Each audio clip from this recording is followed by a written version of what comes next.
asalaamaaleykum wa rahmatullahi taala wa barakaatu. waake maa ngi siyaar bu baax alhamdulilah. waa mbokk moomu di wax ci wàllu jalis mooy tawat jooju ñuy woowee tawati jalis maanaam loolu nga xam ne day jàpp ay rein mooy ñaar yooyu nga xam ne ñooy nekk ci ndiggul doomu aadama tamuy segg deret ji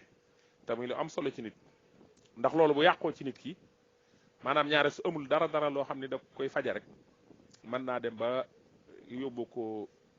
yóbbee ko wàcc liggéey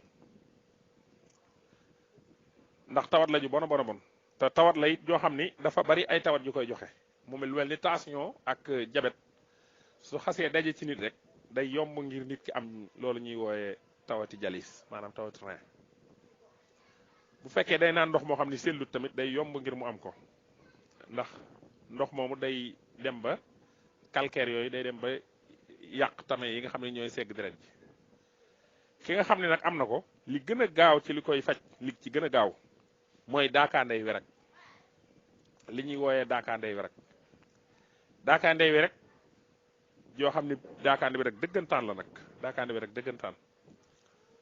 waaw li nga xam ne lii mooy daakaande werek lii ngay gis nii mooy daakaande werek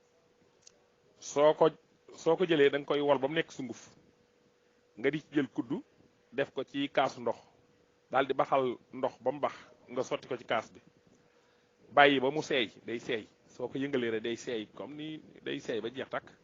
bu seeyee ba jeex nga daal di koy naan amul nag benn effet secondaire